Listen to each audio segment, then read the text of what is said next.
안녕하세요. 주식유치원 야너주의 이슈를 끝까지 파는 남자 김파고입니다. 야너주 구독자분들은 9월 23일 수요일 하루 잘 보내셨나요?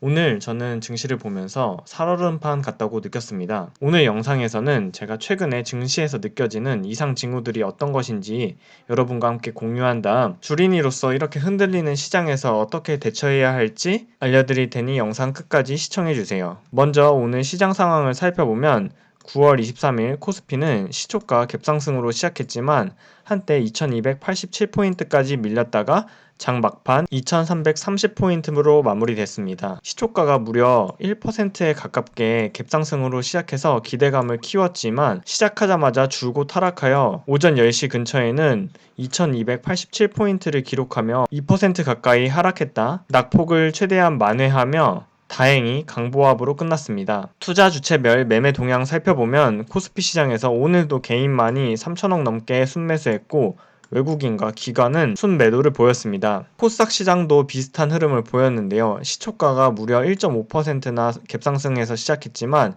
최저 821포인트까지 밀렸다가 장 막판으로 갈수록 급락세를 회복하며 843포인트 강보합으로 마감했습니다. 투자 주체별 매매 동향을 살펴보면 코스닥 시장에서도 개인은 900억 순매수했고 외국인도 코스닥 시장에서는 300억 순매수한 반면 기관은 1000억 넘게 팔며 순매도 행진을 이어갔습니다.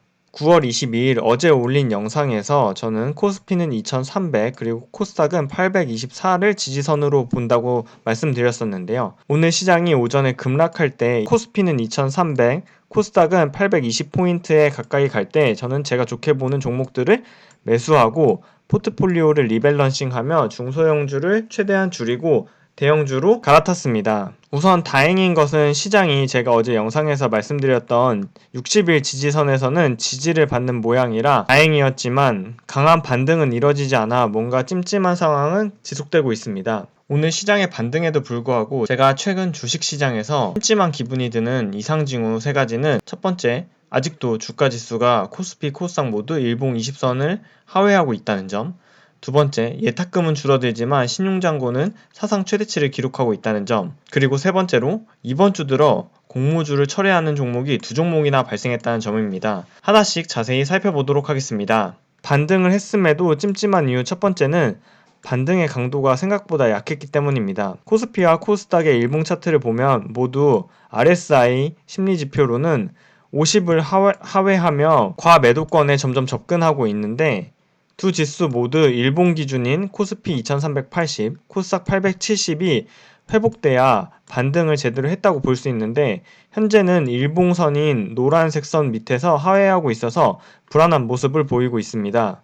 시장이 오늘 반등해도 찜찜한 이유 두 번째는 줄지 않는 신용잔고입니다. 신용잔고는 해당 도표에 주황색으로 표시되어 있는 부분인데요. 10조 원 정도를 유지하던 신용잔고가 올 3월 6조 원대까지 빠졌다가 현재 계속해서 증가해서 17조 원까지 증가한 상태입니다. 반면 초록색 선으로 나타내는 예탁금은 올 3월 빠르게 40조 원까지 증가하고 지속적으로 증가해서 9월 초 60조 원을 찍은 후에 예탁금이 지속적으로 감소하며 현재는 54조 원까지 하락한 상태입니다. 증시는 계속 흔들리는데 신용잔고는 오히려 사상 최대치고 증권사들은 자기 자본금 대비 돈을 더 빌려줄 수 없는 상황이라 대부분의 증권사가 신용잔고 대출을 막고 있는 현 상황은 매우 불안한 상황입니다. 반등했음에도 찜찜한 이유 세 번째는 이번 주 들어서 공모주 철회가 2번이나 발생했다는 점입니다. 사실 오늘 영상은 시장을 점검하는 영상이 아니라 이번 주 공모주 청약 일정인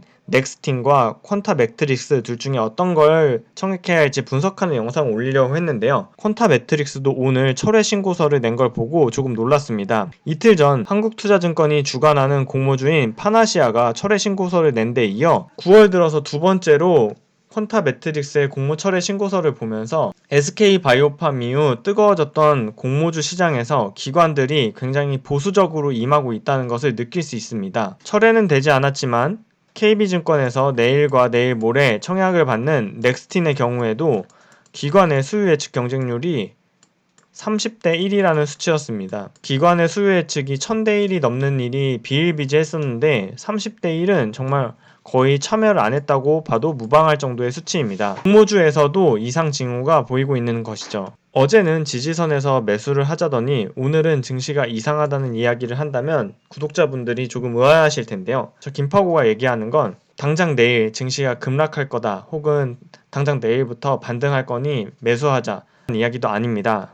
지금까지 얘기를 들으면 그래서 어떻게 하자는 건데 라는 의문이 들으실 텐데요. 불안한 증시 상황에서 우리가 어떻게 해야 할지 저는 전문가들의 투자 조언을 자주 찾아보는 편인데요. 저는 증시가 이렇게 변동성이 높아지고 이상 징후들이 보일수록 가장 먼저 해야 할 일은 포트폴리오를 핵심 우량주로 압축하는 것이라고 판단하고 있습니다. 유튜브 한국경제TV 8월 28일 영상에서 박세익 인피니티 투자자문 전문님이 조언하신 내용이기도 한데요. 2020년 하반기에는 트림 유어 포트폴리오, 즉 만약에 포트폴리오를 수많은 종목들로 채워 놓으셨다면 이제는 핵심 우량주로 좁혀야 한다고 조언을 해주셨는데요.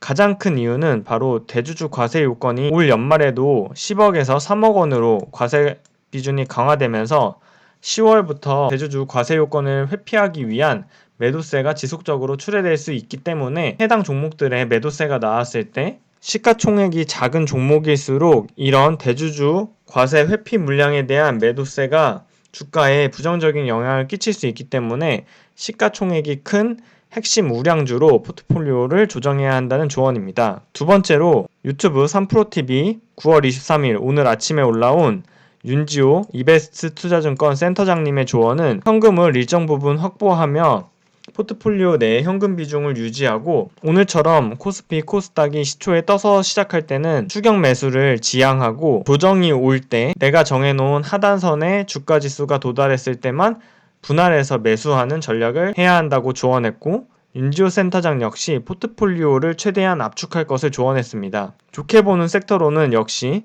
내년 이익 성장률이 좋아질 반도체, 자동차를 꼽았습니다. 어제 영상에서 말씀드린 것처럼 하루하루 시장의 방향성을 예측하는 마켓 타이밍은 맞출 수도 없고 의미가 없지만 결국 우리 같은 주린이들이 궁금한 건 그래서 내일 시장이 올라 아니면 빠져입니다.